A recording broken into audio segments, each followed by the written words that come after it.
Hello friends, my name is Jerica and I purchased this 1970s cottage farmhouse in the middle of the forest 2 months ago. Since then, I've been hard at work setting up my soap studio, learning about gardening, and turning my house into the cozy homestead of my dreams. Today, I'll be showing you how I make soap using sea salt, as well as some sugar scrubs later on in the video. I own a small soap business, and I'm trying to explore the power of natural ingredients, most of which I hope to source locally or grow myself. I live right by the ocean, so a sea salt soap was something I've been wanting to add to my product line for a long time. Salt and soap can act as an exfoliant, depending on how coarse the salt you use is. I didn't have any finely ground salt on hand, so I ran both sea salt and Himalayan pink salt through a grinder to turn it into powder. When used in soap making, salt can also act as a humectant, drawing moisture to your skin, and is also known for its cleansing and detoxifying properties. So if you have tired, winter-roughened skin, a salt soap may be just the thing for you. This soap not only contains a high amount of salt, but also a lot of coconut oil. Salt tends to suppress lather and bubbles in soap, so I raised the coconut oil amount a lot to make up for this, because coconut oil is known to add a lot of bubbles to soap. When lye reacts with oils, that creates the soap, and you can actually adjust how much oil remains by what's called superfatting. Coconut oil can be quite cleansing on the skin, so I adjusted my soap calculations and superfat percentage to keep the soap as gentle as possible. Hello and good day to you guys. Welcome to another video. In today's video, I'm trying something new. I'm going to attempt a sea salt soap. So that's what I have been preparing, and that's what you saw, a lot of coconut oil in this soap. I'm also going to use a few liquid oils with this soap, but this is brand new territory for me. I don't know if it's going to turn out. I'm not very confident in it, but if it does, that'll be awesome. And I might share this recipe later on down the road. But the sea salt that I have, they're kind of big. They're like big granules. So I'm going to try to grind them down because I need a lot of salt for this salt soap. It's not going to be a complete salt bar where it's 100% of your oil weight is going to be the amount of salt you add to the soap. It's going to be about 50% of the oil weight because I'm trying to start with baby steps here. Anyways, in today's video, we are going to be doing that. And then maybe later on, I'm going to be attempting a lard scrub. So we'll see about that. But I also have something that happened out in the garden. I'm not sure if it was the last video or the video before that, but I showed you a tree that was growing against my greenhouse that I was thinking of cutting down because I didn't know what it was and it didn't visually look that nice to me. So I tasked my husband, Kale, to start cutting it down. And as he was doing that, we got a really nice smell from the bark and it made me curious. So I told him to stop. I am a part of a Facebook group for gardeners in specifically my area, so I wanted to verify with them first about what that bush was because I was scared of cutting down something that might potentially be valuable and useful. And so I did. I took some pictures and I sent it off to that group. And then through that group, I learned that that tree is actually a bay leaf tree. So it's the same bay leaves that you use for cooking. So definitely a very useful plant. Well, in that whole time I'm figuring out what this plant is, my husband has continued to cut it down. There's a bit of a miscommunication there between the two of us, but the tree is now completely cut down. The good news is, according to my gardening group, a bay laurel tree, which is what that is, it's almost impossible to kill. So I'm hoping that it's going to come back. But in the meantime, I have a lot of leaves that I need to process. Let me show you. This is probably an eighth of the bush that was out there, but look at all those leaves. What I'm going to try to do is harvest those leaves and dehydrate them so that I could use them in my cooking and possibly my soap making, because I looked into the bay leaf and apparently it has been used medicinally in the past and has skincare benefits if applied topically. So I'm looking more into that, but in the meantime, I just want to save those leaves. So that's going to be something that I do hopefully today or tomorrow. And then I'll show you exactly how I'm going to be dehydrating them. This is my Christmas present, and it's a dehydrator. And I asked for this because of the garden that's out there and all of the plants that we have. I don't want to be wasting food, and I want to try to get as much out of that garden as possible. And that means getting the liquid out of these plants so that I can preserve them, use them in powder form, in dried form, and then infuse oils with them or cook with them. So that is what this is. And I'm really excited to try it out. This one got really good reviews on Amazon. And this brand in particular has a really good reputation. I've seen a few dehydrator YouTubers using this very dehydrator and they really like it. So I'm expecting good things. So let's open it up and see what it looks like.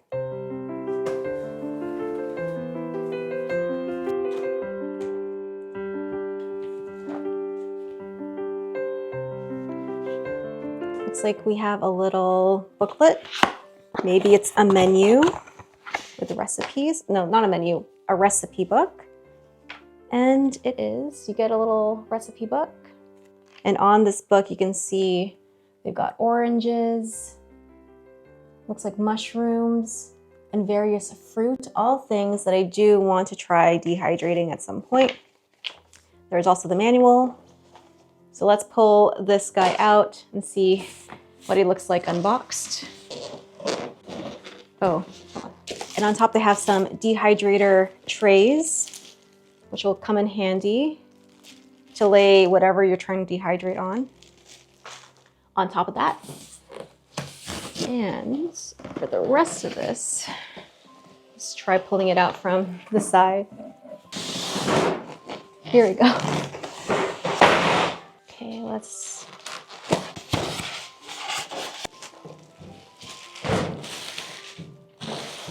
Oh, okay, so I thought it was this wide, but it's actually this wide. Here's the front door of it. Over here, it's got these two handles on the side so that you can easily maneuver it. And it opens up like so. Okay, this is super exciting. I also got the metal trays. And these go inside of the machine. See if I can do this at this weird angle. There's one rack in. Now, when I'm dehydrating my bay leaves, putting the leaves directly on this tray shouldn't be a problem because the leaves are quite a bit wider than these squares. But if I wanted to dehydrate something smaller, then that's when these trays would come in to prevent those small things from falling through the holes and ending up on the bottom of the dehydrator.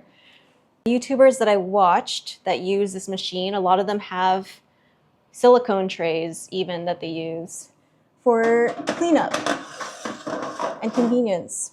And there we go, that is the machine. I'm probably going to set this machine up over there where I have all of my outlets and all my other gadgets. So I'm going to do that. I'm going to find a spot and then hopefully I'll be dehydrating by the end of today. I think in this corner is actually a great spot for it. We have some outlets here that I'm not really using, and it's a long machine, longer than it is wide. So I think it'll slide into this cubby nicely.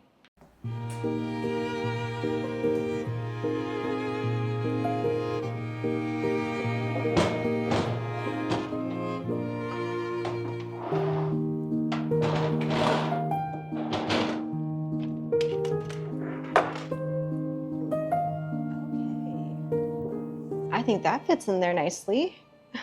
So like I said, it came with this recipe book, and inside of it, they have a really handy cheat sheet so that it lets you know how long certain things should be dehydrated for. And I don't see bay leaves on here, but I do see basil leaves in here. And it says to detach the leaves from the stems and to dry them for 16 to 24 hours. So a really, really long time at 100 to 110 degrees Fahrenheit. So I think I'll do that. I'll get it going once I have to get the leaves all detached from their stems though. So I'll do the soap first, and once the soap is poured, then I'll work on that. And then I'll get those things starting on their dehydration journey. This whole dehydration thing has fascinated me ever since I realized you could do that from home, because I didn't realize that you could, because it's not just herbs that you can dry flowers, you can dry meat, you can dry fruit, all in an effort to preserve or to use them in a way that if you just kept the fruit or vegetable or meat fresh, you wouldn't be able to do it that way. So this really does open up a whole world of possibilities, not just for my soap business and making cosmetics, but also for cooking and making tasty things from the stuff in my garden that I find and grow myself as well. Okay, so I'm just going to put this stuff away and finish off my soap. So we are ready to pour. I can't say I'm not a little bit nervous about what's about to go down, but we're gonna try it anyways. I'm gonna see what happens. That is how we make better soapers. So over here, I have my oils, my stick blender is over here, and my lye water, which is over here. And everything is cooled to just below 100 degrees Fahrenheit. First step I'm going to do is to add my lye water to my oils. I'm gonna roll down my sleeves first. And this is a completely new soap recipe. I've never worked with a coconut oil content this high and a super fat this high. I've had to raise my super fat quite significantly with this higher amount of coconut oil.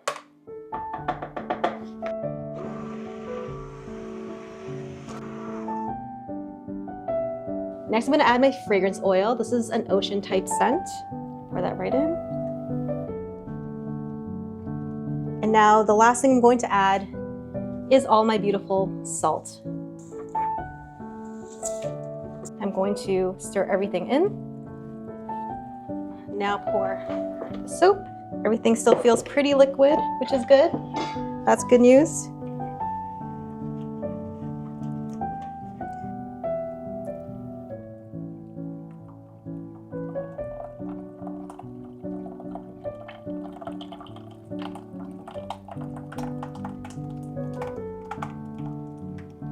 And just like that, I have my first salt soap poured.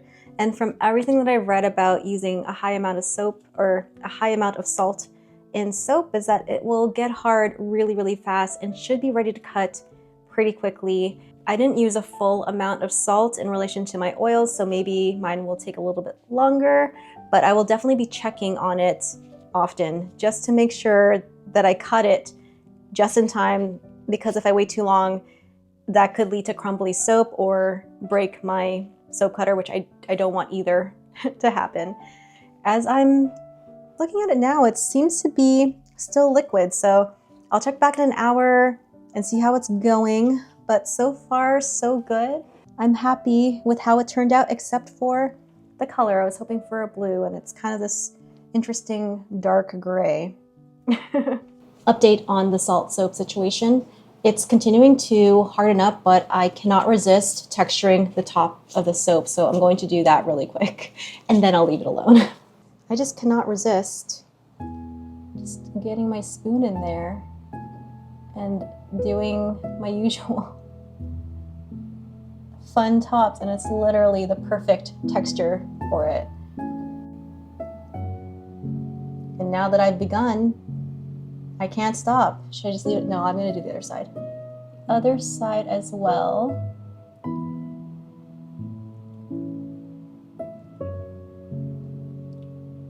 So pretty. Okay, both sides. Now dare I continue with a little, yeah, let's keep going.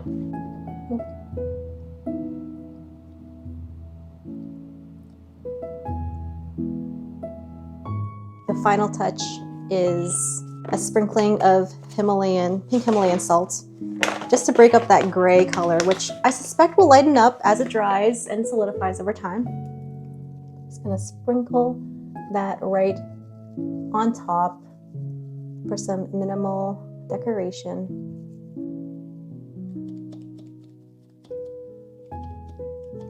Phew, I'm so glad I got that out of my system.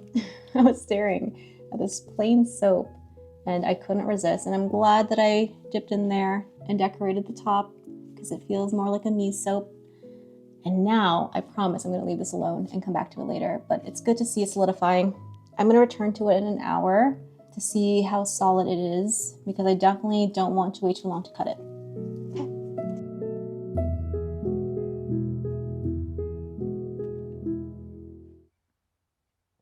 So here are just 2 branches from that giant bay laurel bush that was by my greenhouse, which gives you an idea just how massive this plant was before Kale cut it down. There are a lot of bay leaves here. To give you some perspective, I'm going to show you where it was. Here is the part of the greenhouse that the bay laurel bush was growing over, and you can see that there is some mildew buildup that we should probably clean up. But down here is the base of that bush, and these plastic containers were all here when we moved in. Not sure why these are here, but this was where the bush slash tree was, and you can see from all these branches just how huge this thing was. And I can still see some green shoots here and there, which gives me hope that this plant will come back. According to my Facebook gardening group, laurels are really, really hard to kill. They love coming back even when cut down like this. So I'm hoping that it does so that I continue to get bay leaves. But from those 2 branches that Kale cut down, I'll probably have bay leaves for the rest of my life. It's a lot of bay leaves. Here is the Japanese maple that is blooming right now, or the Japanese cherry tree, I think is what we've decided that this tree was. Kale did a little bit of trimming on her too. And here are some branches from that tree. And I just might put some of these in a vase with water because they are so pretty. You see that? That they are just coming through so gorgeously. Yeah, I think I will take a few of these and put them in a vase. I'm basically going to cut enough to kind of fill up my basket, and then we'll see from there. I might be over it after a few leaves, but I'm just gonna cut the stems off. I'm surprised I didn't recognize the bay leaf earlier, but they are definitely the spice that you cook with. I guess I've never seen a fresh bay leaf before.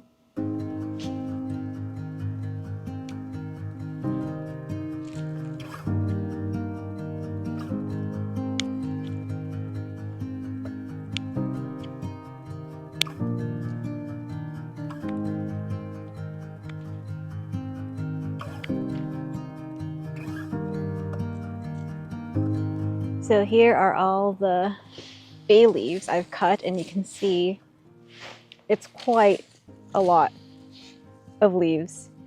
So I need to give these a really good rinse, and then I'm going to put them in my dehydrator, dry them out, but I might save a few fresh ones because I do plan on making a ham bone soup for tomorrow's dinner. So we are watching a dog for the next couple of days, so you will see him in just a minute. His name's Coda, and he's a really cute puppy. And by puppy, I mean he's fully grown, but he's very puppy-like. Hi! Gibson has found a really nice playmate, and here's Dempsey. Just not wanting to be a part of it at all. Did you see how many bay leaves I gathered in there? That is enough bay leaves for at least 3 years. Yeah, I think we're stocked up on bay leaves. And I feel like we barely made a dent. Oh yeah, it's like one granule of sand on a beach. And then there's those, and there's probably 25 more branches out there. Yep. So I have some washed and dried bay leaves.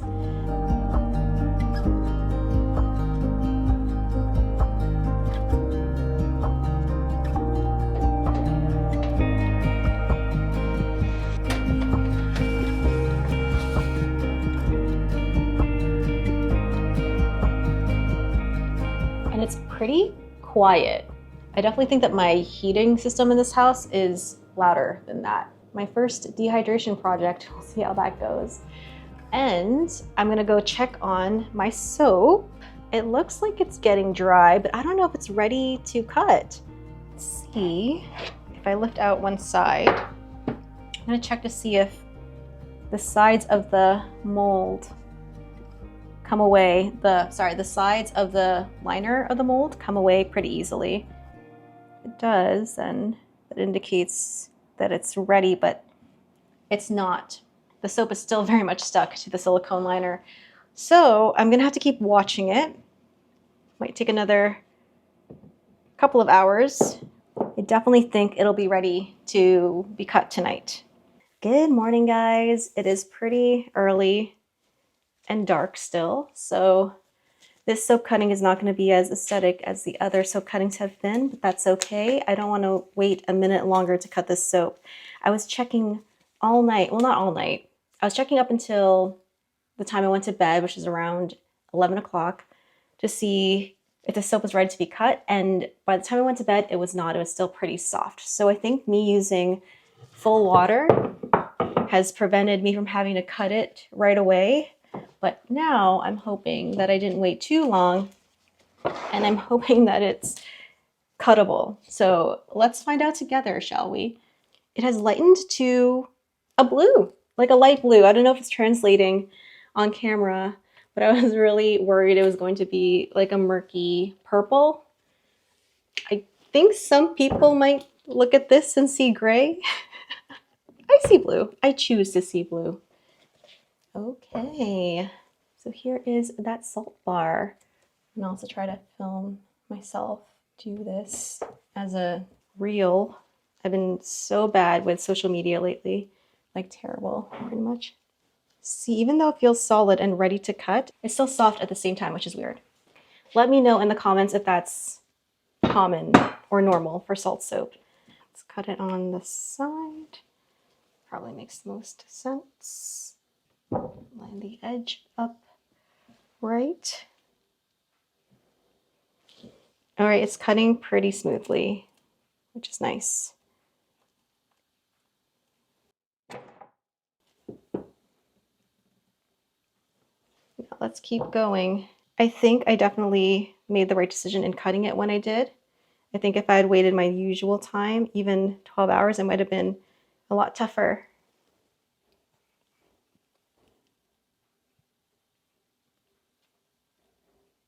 I think it's translating as gray, especially with this light. And you can see there's some clumps of salt near the bottom. It's okay. This is what the top looks like. And here is more of that. So here's the last bit of that soap ready to be cut.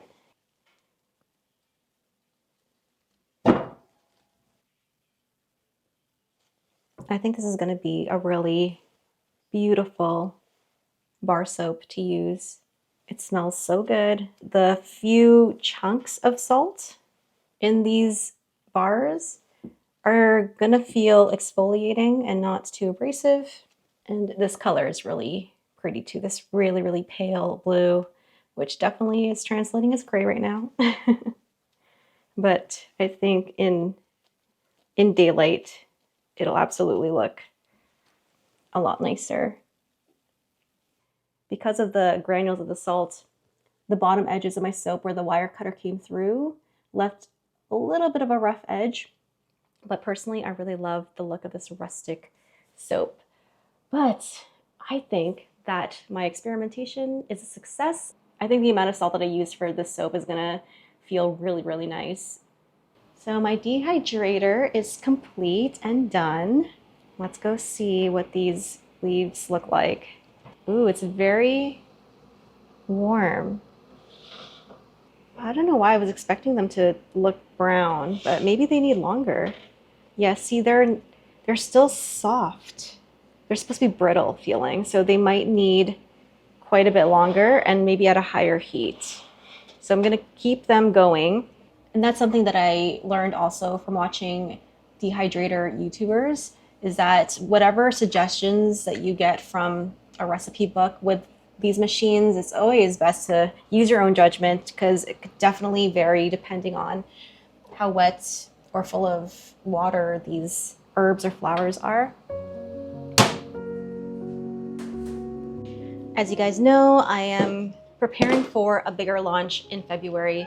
I think I'm covered soaps-wise, although I might still do another soap.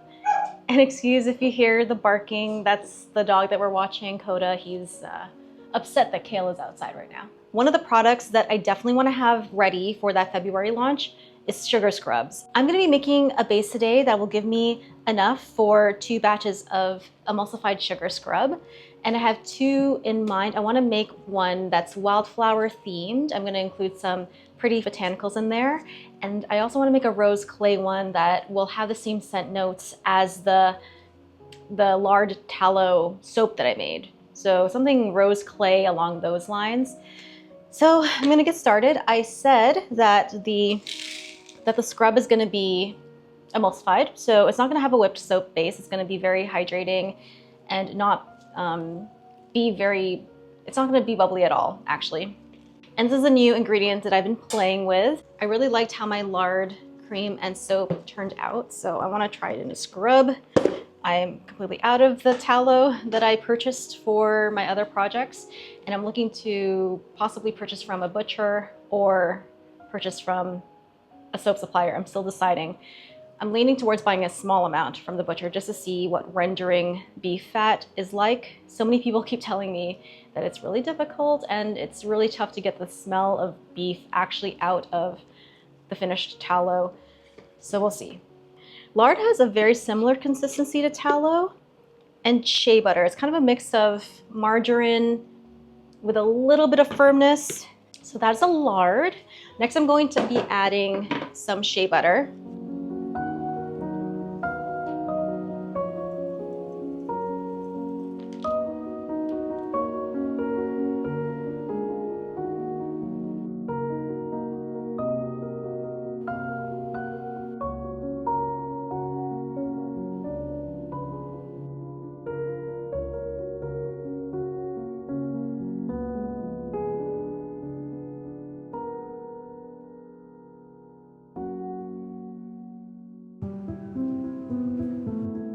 I received this package from one of my amazing patrons who's actually a fellow YouTuber. Her name is Jenna, and she runs this channel right here. Over the years, she's become such a great friend. I've collaborated with her on a few videos now on her channel. If you want to go check them out, I have them linked down below. But this surprise came in the mail from her and her company. She owns a cosmetic company. She sells soaps and skincare over in the UK. And I know how much harder it is with their regulations over there. It's not for the faint of heart, but she has done such an amazing job with her launch, and I'm so proud of her. Wow, look at this amazing branding. Her packaging is so on point. Love the gold on black. That is her company's name, by the way, Reviga Cosmetics. I smelled it already. Oh, there's a card here. It says Happy Christmas. Oh, love it. She mentioned in her card that she wants to do more chat videos, and I also want to do more chat videos. This is what made me smile. The first thing I saw is this chocolate bar. I love chocolate. Yum. My favorite. I love dairy milk chocolate. So good. And in here, I just see some really beautifully wrapped, what I think are soaps. This is so gorgeous. Look at that. There seems to be a shark fin sticking out of what looks like water and some blood. Oh, this smells kind of tropical. Oh, and this is called Tropical Seas Scented Handmade Bar Soap. So it's definitely a tropical vibe that she's going for. But what I love about the soap are these gorgeous black and gold stickers. How sophisticated is that? It smells so good. I like this one a lot. All right, the next soap is called acai coffee cake. Soap itself is gorgeous. It's a brown and light brown swirl. It looks like little bits of coffee on top. So beautiful. So this one has a licoricey smell to it.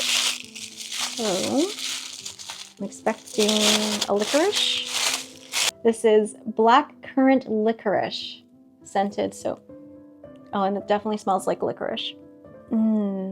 And mixed with black currant. That is a gorgeous scent. And I love the combination of purple and black. And her black and gold stickers look beautiful with the packaging and the colors of the soap. Here are the 3 soaps. Thank you so much, Jenna, for sending me these amazing products. I can't wait to try them. And everything is just so beautifully done. Congrats on your launch. And I hope your company continues to grow and thrive in 2025. That rhymed. Wow, I did not mean for that to rhyme, but. So it is the next day, and my base has solidified nicely. You can see that it is solid, but it's not 100% solid. It's still soft, so it should whip up to a really nice consistency when I mix it up using a hand blender. Now it's ready to add my sugar and my scents and my colors. So let's go ahead and do that. I have 2 scrubs to do, so I'm going to do this pretty quickly.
So here are the finished scrubs, and I'm so pleased with how they turned out. I got this amazing shade of blue from Butterfly Pea Powder, and it's amazing the shades of colors you can get just using natural colorants. Like another example is the Rose Kaolin Clay, which gave me a gorgeous soft pink for this lavender lemon scrub. So these scrubs will be on the website as of February 3rd, which is a Monday, I think. But if you want to make these scrubs yourselves, you can do that. There is a link to the recipe down below, which is on my Patreon. And thank you so much to everyone who chooses to support me on there. You are so, so awesome. I don't have too many emulsified scrubs on there, so I'm glad to add this recipe to the collection of scrub recipes that are on my Patreon. I have a lot. I have the emulsified ones. I also have some foaming sugar scrubs as well, if you prefer that kind of scrub, which is a little thicker. And although it looked like it was really runny going into the jar, these will actually set up and harden over time. So that is the video. I really hope that you enjoyed this one. I know I did, and I've been loving the comments. You guys have been so positive since I started to do the style of longer video in 2025, and I hope to continue to do that. So if you are interested in that, join me for the next one, which I know I said Thursday, but I think I'll be posting them on Friday moving forward. So until that next video, keep smiling, keep being awesome, and keep making beautiful things like beautiful emulsified sugar scrubs. Bye, guys. So let's set the time on here. Time. Nope, this is the temperature. I want the time. There we go. It's currently 1:38. So I thought I was setting the time, like the hour time, but that's not what that is. Okay.